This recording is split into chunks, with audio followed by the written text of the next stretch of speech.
चलिए सबको नमस्कार। आपके सामने पहला क्वेश्चन है, संप्रभुता राज्य की पूर्णता है, यह किसने कहा है। ये क्वेश्चन भी पहले 2-3 बार हो चुका है। ये क्वेश्चन पहले भी 2-3 बार हो चुका है। ठीक है, तो संप्रभुता राज्य की पूर्णता है, यह कथन किसने कहा। तो हम बार बार आपको कहते हैं कि जब भी कथन वाला बात आता है तो उसको अपने कॉपी में नोट कर लेना है, उसको याद रखना है कि दोबारा अगर एक कथन आए तो फटाक से हम टिक लगाने में सक्षम हो। ठीक है, एक कथन है जीन बोंदा का। इन्होंने एक किताब लिखा था, 6 बुक कंसर्निंग रिपब्लिक, और उसी बुक में इन्होंने पहली बार संप्रभुता शब्द का प्रयोग किया था। संप्रभुता शब्द का पहली बार प्रयोग जीन बोंदा ने किया था। तो याद रखना है, आज के बाद से कभी भी ये क्वेश्चन अगर रिपीट होता है प्यारे कि संप्रभुता राज्य की पूर्णता है, यह किसने कहा है, तो अब आपको परमानेंट याद रखना है कि यह कथन है जीन बोंदा का। ये 2-3 बार क्वेश्चन अभी तक हो चुका है। नेपाल में लोकतंत्र के लिए संघर्ष के संबंध में कौन सा कथन सही है। क्लियर है, कौन सा कथन सही है, पढ़ते हैं। संघर्ष में नेपाल नरेश की सहमति थी, बिल्कुल गलत बात है।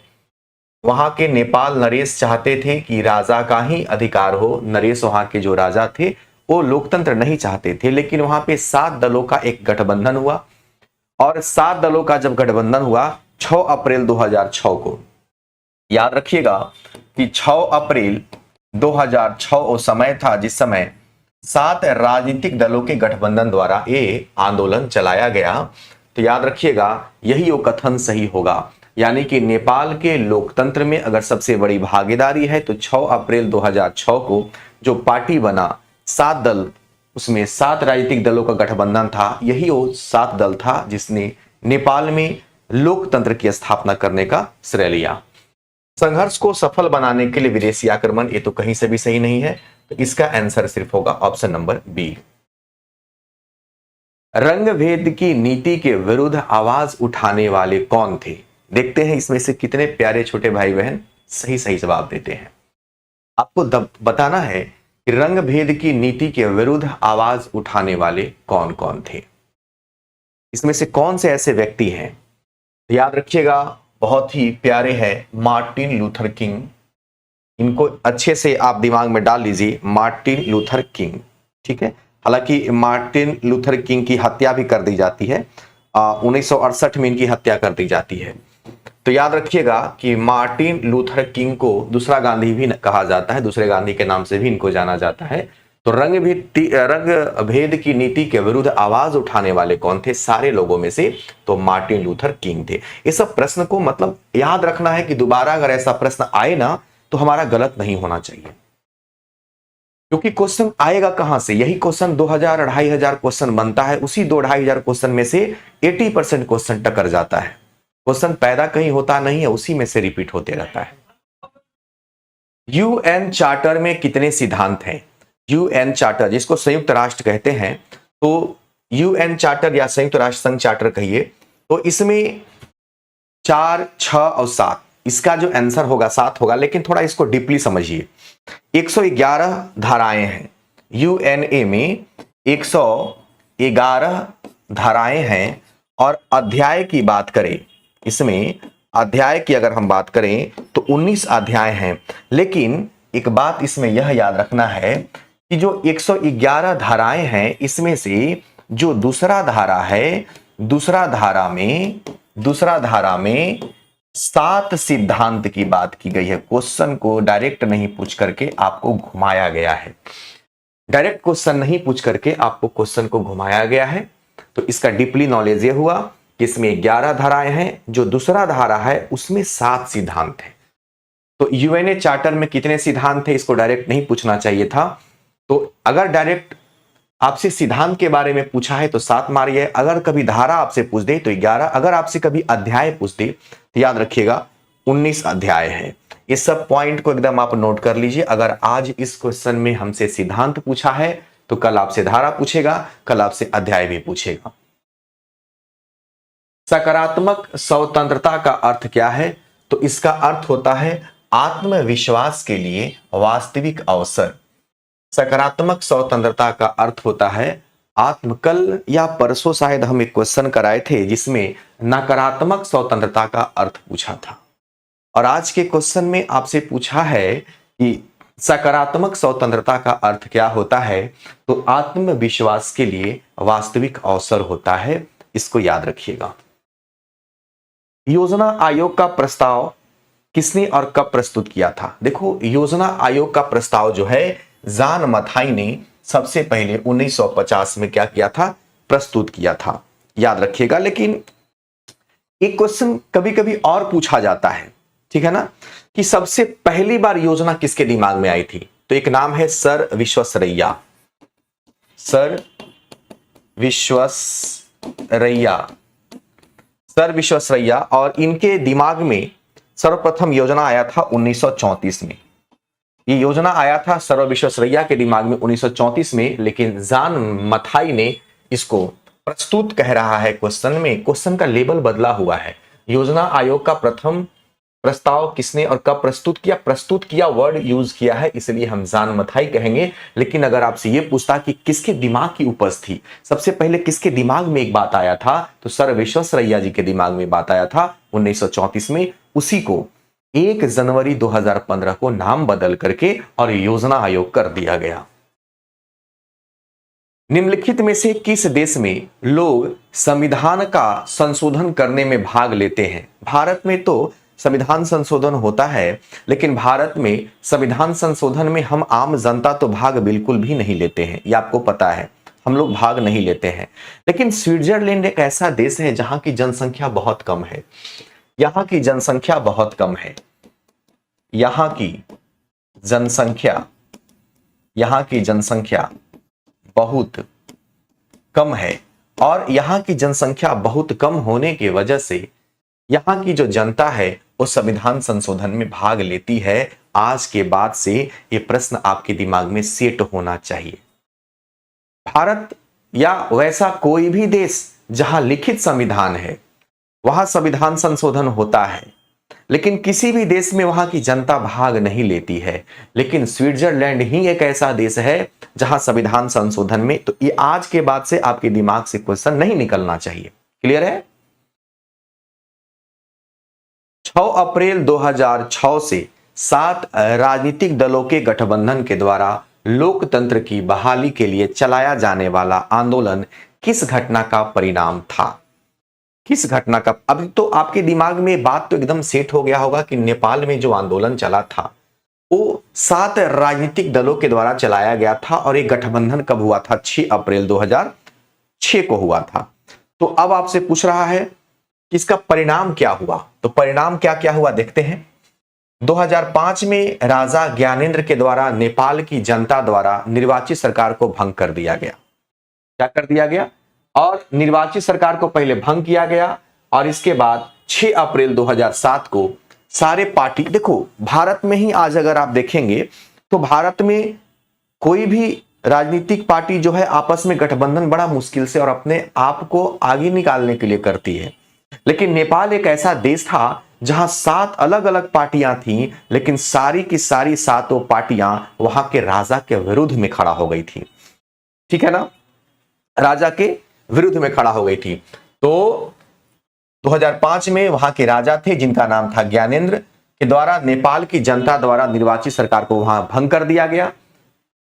तत्कालिक प्रधानमंत्री शेर बहादुर देउबा को अपदस्थ कर नए मंत्रिमंडल का गठन किया गया। ये भी ठीक है, ये भी ठीक है।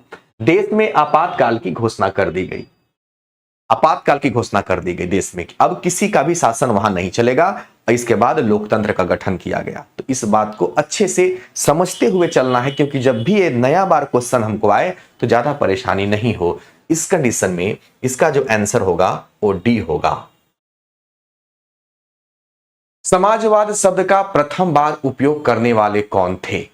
ऐसे ऐसे ही क्वेश्चन आपको आएंगे इसमें कि समाजवाद शब्द का प्रयोग सबसे पहली बार किसने किया था? रॉबर्ट ओवेन ने, मार्क्स ने, या एंजिलस ने किया था? बताना है आपको। सबसे पहले समाजवाद शब्द का जो प्रयोग है वो रॉबर्ट ओवन ने किया था। मतलब अब दोबारा ये क्वेश्चन पूछे तो आपको याद रहना चाहिए, इसको एकदम प्रैक्टिस में रखना है।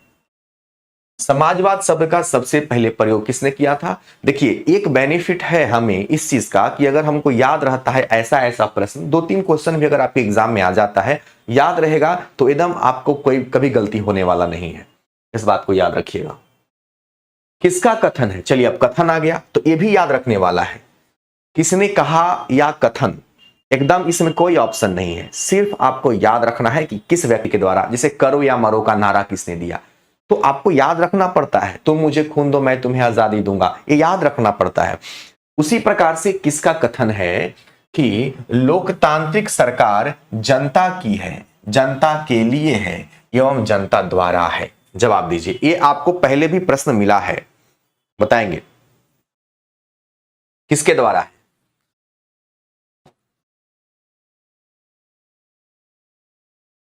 ये अब्राहम लिंकन के द्वारा कहा गया है। आपको एक बात अब्राहम लिंकन के बारे में हम बता दें, 1861 से 1865 के बीच में ये अमेरिका के राष्ट्रपति रह चुके हैं। कहां के राष्ट्रपति रह चुके हैं? ये अमेरिका के राष्ट्रपति रह चुके हैं। आपको एक बात और बता दे कि अमेरिका एक ऐसा देश है जहां विश्व का सबसे पहला लोकतंत्र लागू किया गया था। तो याद रखिएगा, अगर क्वेश्चन पूछेगा तो याद रखिएगा, अमेरिका विश्व का पहला लोकतंत्र देश है। अमेरिका जो है वो विश्व का पहला लोकतंत्र देश है। लोकतंत्र देश है। तो अमेरिका जो है वो विश्व का पहला लोकतंत्र देश है, याद रखिएगा।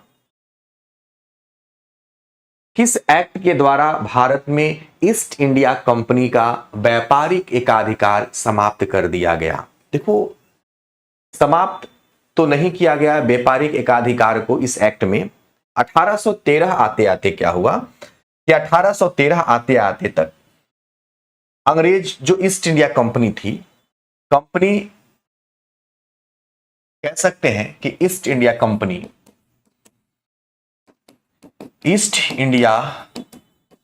कंपनी को भारत में चाय तथा चीन के साथ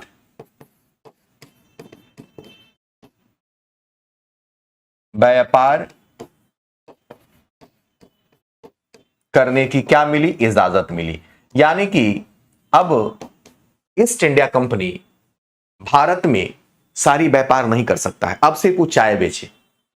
ईस्ट इंडिया कंपनी भारत में चीन के साथ व्यापार कर सकता है, लेकिन भारत में वो सिर्फ चाय की बिजनेस को ही आयात निर्यात के फॉर्म में कर सकता है। तो इसका जो क्वेश्चन था कि किस एक्ट के द्वारा भारत में ईस्ट इंडिया कंपनी का व्यापारिक एकाधिकार समाप्त कर दिया गया, तो इसी के ऑप्शन के हिसाब से अगर मारा जाए तो 1813 हम लेके चलेंगे, क्योंकि 1813 की अगर बात करें तो इस समय तक आते आते तक एकाधिकार को लगभग समाप्त कर दिया गया। बोला कि तुम सिर्फ चाय के व्यापार करो। अब आप जानते हैं कि चाय पीने के बाद क्या होगा। इसके बाद जो अगला चार्टर एक्ट आता है 20 साल के बाद, उसमें ईस्ट इंडिया कंपनी को पूर्ण रूप से हटा दिया जाता है और राजा रानी के एकाधिकार को। 1813 के बाद 1833 एक ऐसा एक्ट आता है, 20 साल के बाद 1833 एक ऐसा एक्ट आता है। इस एक्ट में क्या होता है कि ईस्ट इंडिया कंपनी के सारे व्यापार को समाप्त कर दिया जाता है भारत में, और इंग्लैंड में जितनी कंपनियां होती है उन कंपनियों को भारत में व्यापार करने के लिए इजाजत दे दिया जाता है। इसके बाद अगला जो 20 साल आता है, इसमें अगर आप 20 साल जोड़ेंगे तो 1853 आते आते तक लगभग राजा रानी का अधिकार इसमें सम्मिलित हो जाता है। निम्नलिखित में से कौन सा रक्षा मंत्रालय के विभाग हैं? रक्षा मंत्रालय के विभाग कौन सा है? तो रक्षा मंत्रालय के विभाग, रक्षा विभाग आएगा, रक्षा अनुसंधान एवं विकास विभाग भी आएगा, रक्षा उत्पाद विभाग भी आएगा, लेकिन रक्षा वित्त विभाग नहीं आएगा। रक्षा वित्त विभाग जो होता है, मतलब पैसे की बात आ गई ना, ये रक्षा विभाग के अंतर्गत नहीं आता, ये बजट के अंतर्गत आ जाता है। इसलिए इसका जवाब 1, 2 और 3 होगा, यानी कि ऑप्शन नंबर क्या होगा? बी होगा। वित्त वाला वर्ड जैसे आएगा तो आपको दिमाग होना चाहिए कि वित्त यानी पैसे की बात हो रही है, तो रक्षा मंत्रालय के अंतर्गत नहीं आता है। किसी राज्य में विधान परिषद का सृजन अथवा समाप्ति की जा सकती है, तो किसी भी राज्य में, पहली बात कि 6 ही राज्य में विधान पारिषद है। कोई भी राज्य अगर अपने राज्य में विधान पारिषद चाहता है तो उसके लिए क्या करना होगा कि राज्य विधानसभा की तत्संबंधी संकल्प को पारित करने पर संसद द्वारा उस राज्य में विधान परिषद को लागू किया जा सकता है। पहला ऑप्शन पढ़ते हैं, राज्य के राज्यपाल की संतुति नहीं, राज्य के राज्यपाल की संतुति नहीं चलती है, बल्कि वहां की विधानसभा चाहेगी तब वहां पे विधान परिषद लागू किया जाएगा। राज्य के मुख्यमंत्री की संतुति नहीं, सिर्फ मुख्यमंत्री नहीं होता है, टोटल विधानसभा उसमें सम्मिलित होता है। इस बात को अच्छे से याद रखिएगा। आपको पता होना चाहिए कि बिहार में विधानसभा सीटों की संख्या, विधान परिषद सीटों की संख्या 75 है। भारतीय संविधान की अनुसूची 6 में किन किन राज्यों को शामिल किया गया है?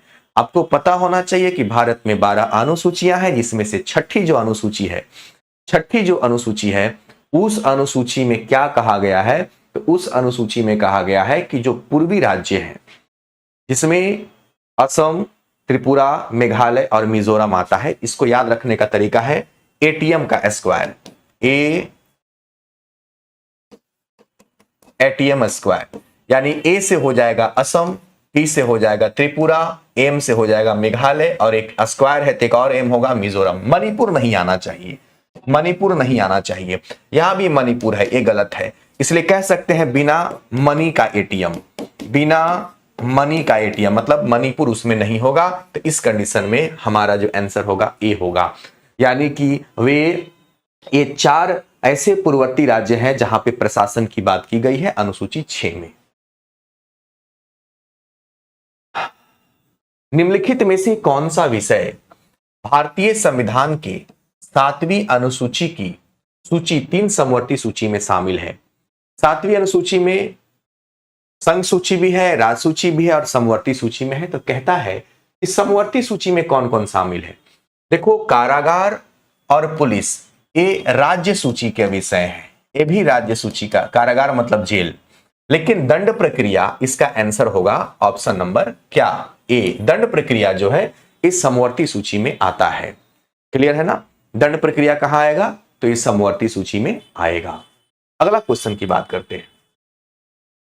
वह राष्ट्र का प्रतिनिधित्व करता है परंतु राष्ट्र का नेतृत्व नहीं करता, यह उक्ति इनमें से किस पर लागू होता है? तो सिंपल सा बात है, राष्ट्रपति पर। राष्ट्रपति जो होता है औपचारिक प्रमुख के रूप में होता है और यह शब्द ब्रिटेन के संविधान से लिया गया है। राष्ट्रपति औपचारिक प्रमुख के रूप में काम करता है, तो यह शब्द कहां से लिया गया है? तो यह शब्द ब्रिटेन के संविधान से लिया गया है। इसको भी याद आपको रखना होगा। तो एक सिंपल क्वेश्चन था, लगभग लोग बना लिए होंगे इसको। आइए, 104वां संविधान संशोधन अधिनियम 2019 किससे संबंधित है? तो देखिए सिंपल सा बात है, पहले इसको समझना होगा कि 104वां संविधान संशोधन जो है ये क्यों हुआ था? क्यों हुआ था? तो ये हुआ था एंग्लो इंडियन को हटाने के परिप्रेक्ष्य में। एंग्लो इंडियन अब नहीं रहेंगे, एंग्लो इंडियन नहीं रहेंगे और एंग्लो इंडियन से संबंधित बातें जो है वो अनुच्छेद 334 में कही गई है। तो थोड़ा जरा हमको ये भी दिमाग में रखना होगा, स्मरण में रखना होगा कि एंग्लो इंडियन संविधान संशोधन 2019 में जो 104वां हुआ था, ठीक है, वहां तक हम समझ गए, लेकिन जरा ये भी बात जहन में रखेंगे हम कि एंग्लो इंडियन से संबंधित कुछ वार्तालाप है, कुछ बातें हैं जो कि अनुच्छेद 334 में की गई है। इसको भी अपने जहन में रखने का हमें थोड़ा प्रयास करना होगा। निम्नांकित कथनों पर तर्कसंगत क्या करना है? विचार करना है। चलिए तर्कसंगत विचार कीजिए। बिल्कुल, हाँ, सब लोग जवाब सही आ रहा है प्यारे। अवधेश कुमार ए। चलिए इसका क्वेश्चन नंबर का जवाब देंगे।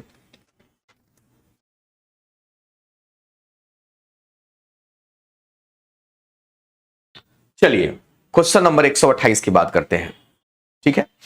चलिए, निम्नांकित कथनों पर तर्कसंगत आपको जवाब देना है और अरे तरीके असत्य कथन, हम सत्य मारने वाले थे, असत्य कथन को चुनना है।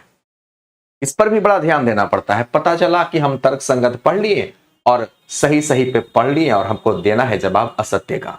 ठीक है, पढ़ते हैं, सावधानी से पढ़ते हैं। भारतीय संविधान सभा को अपने धार्मिक विश्वास को अपनाने की संकीर्ण छूट देता है।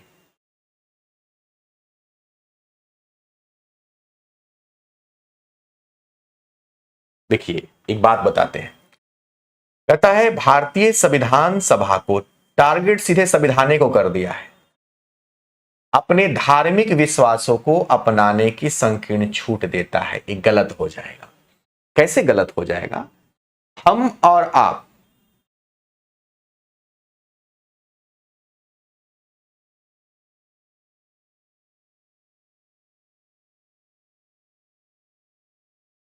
आराध्या कहती हैं कि पॉलिटी दो तरह का यूट्यूब पे क्लास होता है। ये जो क्लास होता है 1 to 5, 6 to 8, 9, 10 के लिए होता है, और एक पॉलिटी का क्लास चलता होगा वो 11, 12 के लिए चलता है। लेकिन 11, 12 में भी 80% काम आपका यहां से चलता है, इस बात को भी ध्यान में रखिएगा। क्लियर है? अब देखो क्वेश्चन क्या कहता है कि भारतीय संविधान सभा को अपने धार्मिक विश्वासों को अपनाने की संकीर्ण छूट। अच्छा बताइए, क्या कभी संविधान सभा किसी धर्म को अपना सकता है क्या? अगर किसी धर्म को अपनाएगा तो पूरा हिंदू को अपना लेगा, या किसी मुस्लिम को अपना लेगा, धर्म अपनाएगा तो। संविधान सभा को किसी भी धर्म को मानने की छूट नहीं है, इस बात को याद रखिएगा। ये गलत हो गया। पंथ निरपेक्ष शब्द भारतीय संविधान में आरंभ से था, ये भी गलत है। पंथ निरपेक्ष, समाजवादी और अखंडता, 42वां संविधान संशोधन जब 1976 में हुआ था तो उस समय 3 शब्द जोड़े गए थे, पहले से नहीं था। तो ये दोनों गलत हो गए। तो दोनों गलत है तो असत्य चुनना है, तो 1 और 2 दोनों होगा। Very good. निम्नांकित में से कौन से निकाय संसद के अंगों में शामिल है? संसद, अब आपको पता होगा कि संसद जो होता है, संसद के 2 सदन होते हैं, एक होता है राज्यसभा और एक होता है लोकसभा। एक होता है राज्यसभा और एक होता है लोकसभा, और साथ में राष्ट्रपति भी होते हैं। अब राष्ट्रपति इसीलिए होते हैं क्योंकि राज्यसभा और लोकसभा किसी भी विधेयक को पास करते हैं तो विधेयक कानून तभी बनता है जब राष्ट्रपति उस पर हस्ताक्षर करते हैं। तो संसद के 3 अंग होते हैं, लोकसभा होंगे, राज्यसभा और राष्ट्रपति। 1, 2 और 3, 1, 2 और 3। ऑप्शन नंबर क्या होगा? बी होगा। क्वेश्चन नंबर 130 की बात करते हैं। निम्नलिखित कथनों पर विचार करना है, लेकिन यहां सत्य कथन को चुनना है। पढ़ते हैं। भारतीय न्यायपालिका दुनिया की सबसे मजबूत न्यायपालिकाओं में शामिल है, एकदम शामिल है। अनुच्छेद 21 में प्राण और दैहिक स्वतंत्रता है, मतलब भोजन, स्वास्थ्य, आजीविका का आधार शामिल है। दोनों सही है, दोनों परफेक्ट है। इस कंडीशन में आंसर हमारा सी होगा। 1 और 2 दोनों सत्य है। क्लियर है? भारतीय संविधान सभा के गठन के समय प्रारूप समिति के अध्यक्ष कौन थे? तो भीमराव अंबेडकर थे, याद रखिएगा, भीमराव अंबेडकर थे। ठीक है ना? बलदेव सिंह को रक्षा मंत्री बनाया गया था पहला कैबिनेट में। क्या बनाया गया था? रक्षा। खाद्य मंत्री किसको बनाया गया था? तो खाद्य एवं कृषि मंत्री बनाया गया था। किसको? तो श्यामा प्रसाद मुखर्जी को। और प्रारूप समिति में 7 सदस्य का टीम था, जिसमें से अध्यक्ष बनाया गया था भीमराव अंबेडकर को। इस बात को याद रखिएगा। चलिए क्वेश्चन नंबर 132 की बात करते हैं। 132 की बात करते हैं। निम्नलिखित कथनों को ध्यानपूर्वक पढ़िए और क्या बनाना है? सही उत्तर का। लास्ट वाला जरूर पढ़ा कीजिए, सही उत्तर का चयन करिए। चलिए अभी को डाटा मिल गया कि सही उत्तर चुनना है। भारत की न्यायपालिका दुनिया की सबसे अधिक प्रभावशाली न्यायपालिका में से एक है। एकदम, हमको कोई शक नहीं है अपने न्यायपालिका पर, एकदम सही है ना? विधायिका का कोई कानून या कार्यपालिका की कोई कार्यवाही संविधान के खिलाफ है तो न्यायपालिका केंद्र और राज्य स्तर पर ऐसे कानून या कार्यवाही को अमान्य घोषित कर देगा। ये भी सही है। अगर भाई कानून बनाने वालों का कोई कानून जो है वो कार्यपालिका की कोई कार्यवाही संविधान के खिलाफ है तो न्यायपालिका उसको निरस्त घोषित कर देगा। और दोनों एक दूसरे से रिलेटेड हो गया, यहां भी न्यायपालिका की बात कर रहा है, यहां भी न्यायपालिका की बात कर रहा है, तो दोनों पॉइंट सही है और दोनों एक दूसरे का सपोर्ट भी कर रहा है। इस कंडीशन में आंसर होता है ए और आर दोनों सही है, आर ए का पुष्टि करता है।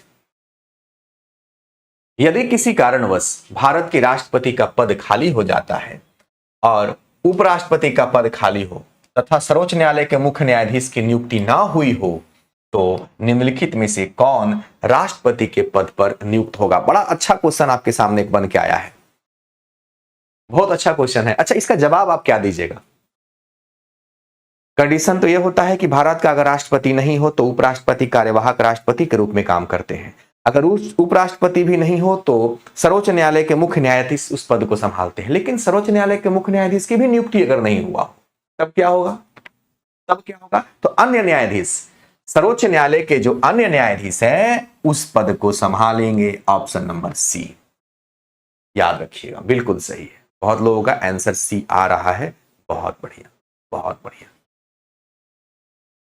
लोकतंत्र के मूल्यांकन के अनुसार निम्नलिखित में से कौन सा विकल्प सही नहीं है? चलिए, कौन सा विकल्प जो है वो सही नहीं है, मूल्यांकन के अनुसार आपको बताना है। अच्छा, लोकतंत्र के बारे में चर्चा करते हैं। लोकतंत्र में क्या होता है? स्वतंत्र एवं निष्पक्ष चुनाव होता है। बिल्कुल ठीक बात है, पर हमको गलत चुनना है क्योंकि नहीं वाला चुनना है। व्यक्ति की गरिमा का ख्याल रखा जाता है। बिल्कुल सही बात है। बहुसंख्यकों का शासन होता है, यही गलत है, यही वाला चुनना था, गलत यही वाला है। क्या हमारे भारत में जिसकी संख्या ज्यादा है उसी का शासन है क्या? नहीं है। आंसर क्या होगा? सी होगा। ठीक है, चलिए क्वेश्चन नंबर 135 की बात करते हैं। संयुक्त राष्ट्र संघ की मानवाधिकारों की सार्वभौमिक घोषणा की प्रस्तावना के विषय में कौन सा कथन असत्य है?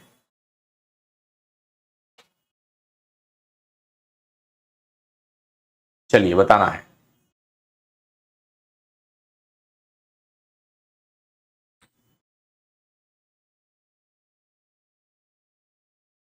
संयुक्त राष्ट्र संघ की मानवाधिकारों की सार्वभौमिक घोषणा की प्रस्तावना के विषय में कौन सा कथन असत्य? 10 दिसंबर 1949 को क्या मानवाधिकार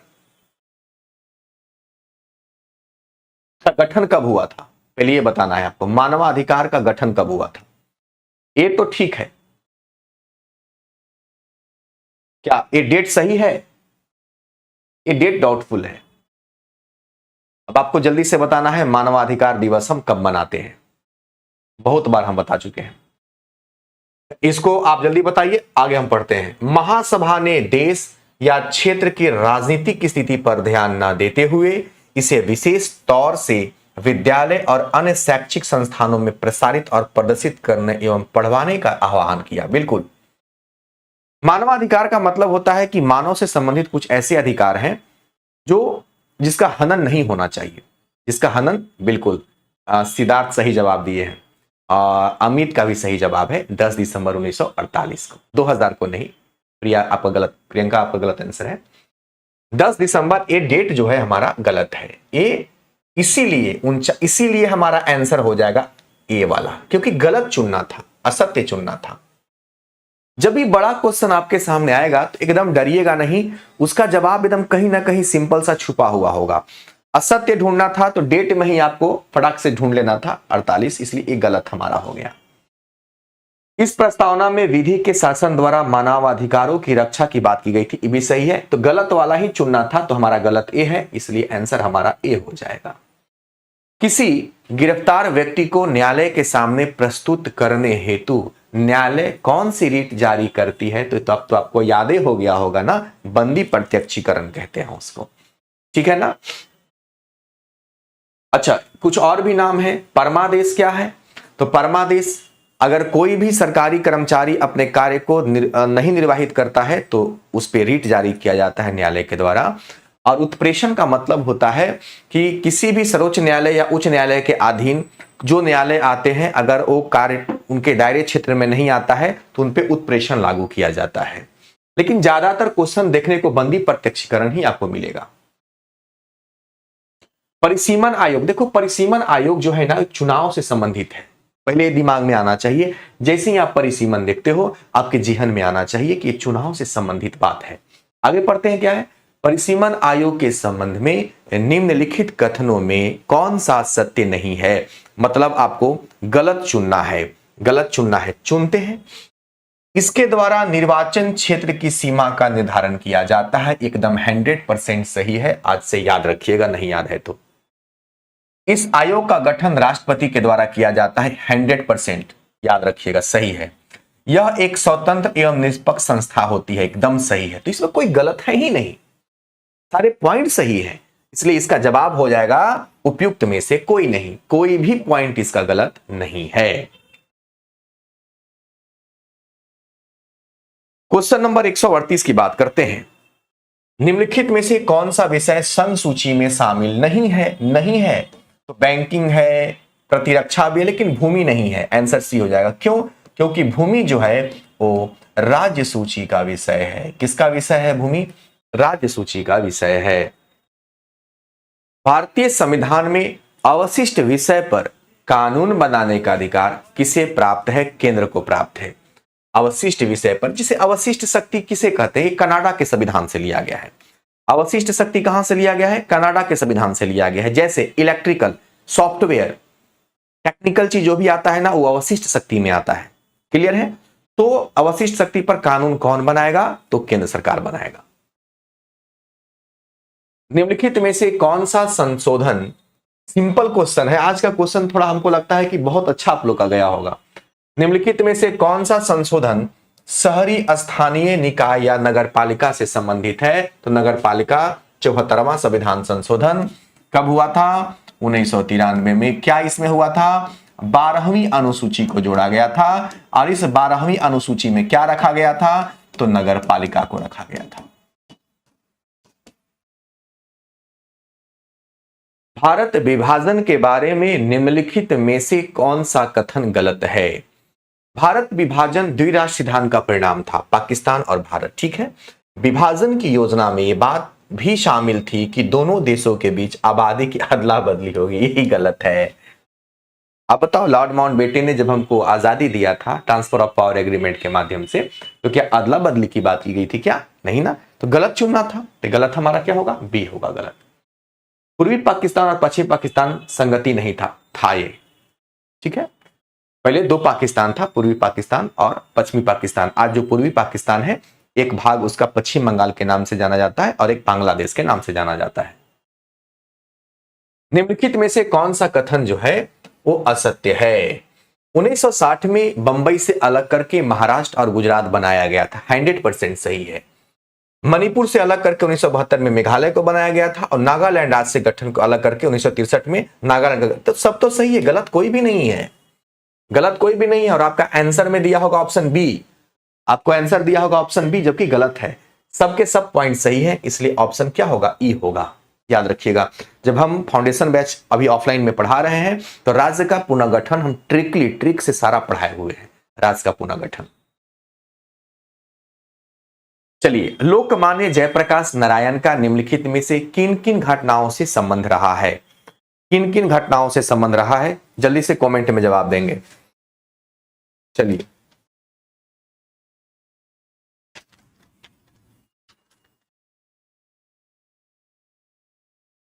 चलिए, क्वेश्चन नंबर 143 का जवाब देंगे। किन किन घटनाओं से संबंध रहा है? भारत छोड़ो आंदोलन में इनका संबंध रहा है। हू आंदोलन में सबसे बड़ा इनका रहा है। स्वदेशी आंदोलन में इनका योगदान नहीं रहा है, इसमें नहीं रहा है। बिहार आंदोलन में भी रहा है जयप्रकाश नारायण का, तो बहुत ज्यादा बढ़ चढ़ के हिस्सा रहा है। रॉलेट एक्ट में इनका नहीं रहा है। रॉलेट एक्ट जलियांवाला बाग हत्याकांड से संबंधित तो सबने। आपातकाल के विरोध में भी इनका रहा है। तो 1 में रहा है, 2 में रहा है, 4 में रहा है और 6 में रहा है।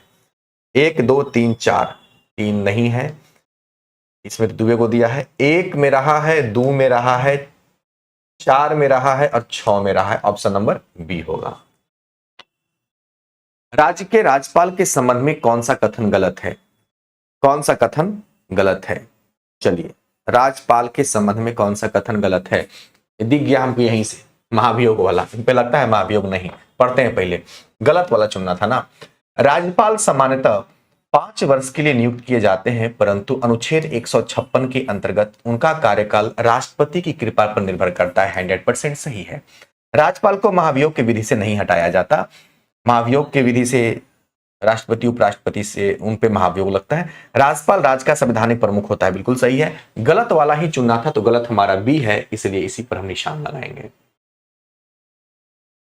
राज्य की विधान पार्षद की अवधि कितने वर्षों का होता है? देखो, एक बात याद रखना, विधान पार्षद की अवधि जो होता है ना, अवधि नहीं होता है। एकदम दिमाग में डाल लीजिएगा। आप पढ़े होंगे सर 6 वर्ष का कार्यकाल होता है। आप कहोगे सर वही तो अवधि हुआ ना। नहीं, देखो इसमें एक कंडीशन होता है। कंडीशन क्या होता है कि प्रत्येक 2 वर्ष पर, ऐसा कंडीशन राज्यसभा में भी होता है, प्रत्येक 2 वर्षों पर कितना, 1/3 सदस्य जो है वो अवकाश ग्रहण करते हैं, है ना। 1/3 सदस्य 2 वर्ष पर 1/3 सदस्य जो होते हैं अवकाश ग्रहण करते हैं, अवकाश ग्रहण करते हैं। कितने, 1/3 सदस्य जो हैं वो अवकाश ग्रहण करते हैं। इसलिए 6 वर्ष भी कहना सही नहीं है। थोड़ा आपको विचलित कर सकता है मेरा स्टेटमेंट कि सर हम तो पढ़े हैं 6 वर्ष का, है ना, अवधि कितने वर्षों का होता है। क्लियर है। तो 2 कंडीशन है, ठीक है, 2 वर्ष पूरने पर भी या 6 वर्ष। तो इसलिए इस कंडीशन में आंसर आप ई मारिएगा। अच्छा, यही सेम चीज आप राज्यसभा के लिए भी याद रखिएगा, राज्यसभा के लिए भी याद रखिएगा और बकाइएगा नहीं। बिहार विधान परिषद में 75 सीटें हैं, जिसकी संरचना कैसी है। देखो 75 सीटें हैं, जिसमें से याद रखना पहला पॉइंट कि 1/3 सदस्य जो होते हैं ना, 1/3 सदस्य विधानसभा के द्वारा चुने जाते हैं, यानी कि विधायक के द्वारा, विधायक उसका चुनाव करते हैं। 1/3 सदस्य जो है लोकल बॉडी के द्वारा, लोकल बॉडी में विधान प्रमुख वगैरह आ जाते हैं। 1/6 सदस्य राज्यपाल के द्वारा मनोनीत किए जाते हैं, मनोनीत किए जाते हैं। और 1/12 सदस्य जो होते हैं वो शिक्षक के द्वारा चुने जाते हैं। और 1/12 सदस्य जो होते हैं वो स्नातक छात्रों के द्वारा चुने जाते हैं। ये आपको एकदम डाटा आपके जहन में रहना चाहिए। तो उसके हिसाब से बिहार विधान परिषद में 6 सदस्य, ये वाला आंसर ए होगा। अगर आप करके देखेंगे 1/3 तो 75 आता है, 6 शिक्षकों के द्वारा, 6वां स्नातक के द्वारा और 24 स्थानीय प्राधिकरण हो गया, लोकल बॉडी जिसको कहते हैं, और 12 सदस्य जो होते हैं मनोनीत किए जाते हैं राज्यपाल के द्वारा। ये बड़ा अच्छा क्वेश्चन है, स्टैंडर्ड क्वेश्चन आप इसको कह सकते हैं। पटना उच्च न्यायालय की स्थापना खट से मारिए, 9 फरवरी 1916, खट से मारिए। मतलब ऐसे ऐसे क्वेश्चन आपको एकदम रटे होने चाहिए, खट से मारिए एकदम। बिहार पंचायती राज अधिनियम 2006 से संबंधित कौन सा कथन सही है। कौन सा कथन जो है वो सही है, पढ़ते हैं। इसके आलोक में बिहार योजना समिति का गठन एवं कार्य संचालन नियमावली 2006 बना, ठीक है। बिहार ग्राम कचहरी संचालन नियमावली 2007 बनाई, भी ठीक है। याद रखना ये बना, बिहार ग्राम कचहरी न्याय मित्र मतलब नियोजन एवं सेवा सत्र 2007 बना, सब ठीक है। इस सारे के सारे पॉइंट जो है वो पंचायती राज अधिनियम 2006 से संबंधित है, मतलब इसको दिमाग में रखना है। इसका आंसर होगा डी। वर्ष 2021 में बिहार में पंचायती राज का चुनाव हुआ था। 21 में पंचायती राज का चुनाव हुआ था। कितने चरणों में हुआ था, याद रखना, डायरेक्ट 11 चरणों में हुआ था। पंचायती राज व्यवस्था जब आप पढ़ रहे हैं तो 2021 के बाद अब 5 साल के बाद होगा, यानी कि 22, 23, 24, 21, 22, 23, 24, 25, 26 के आसपास, 26 में। तो याद रखना कितने चरणों में हुआ था, 11 चरणों में। और एक लोकसभा से संबंधित क्वेश्चन है कि 18वीं लोकसभा चुनाव 2024 में बिहार में सबसे बड़ी जीत किसकी हासिल हुई थी, रवि भूषण निषाद। ये आपको हम बता दें कि बीजेपी से खड़ा हुए थे और कांग्रेस से एक अजय निषाद करके नाम था, उनको हराए थे, ठीक है। निषाद जो है वहां का टाइटल है, ठीक है। तो याद रखिएगा कहां का टाइटल है, तो भैया ये मुजफ्फरपुर में, या थोड़ा सा लिख देते हैं, मुजफ्फरपुर की बात है। और ये बीजेपी से थे और इन्होंने बड़ा मतलब बड़े अंतर के साथ इन्होंने जीत हासिल किया था। अंतर छोटा मोटा भी नहीं था, 2, 3, 4, 9, 2, 7, यानी कि 2,34,927 वोट से इन्होंने जीत हासिल की थी। हराया किसको था, तो हराया था एक कांग्रेस के थे जिनका नाम था, कांग्रेस के थे जिनका नाम था अजय निषाद। क्या नाम था, अजय निषाद को इन्होंने हराया। इसीलिए इनका नाम बड़ा पूछा जाता है कि बिहार में सबसे बड़ी जीत किसकी हासिल हुई थी, तो रवि भूषण निषाद की हुई थी। क्लियर है। तो आज का रही आपका डिस्कशन, फिर मिलते हैं कल। सबको नमस्कार, धन्यवाद।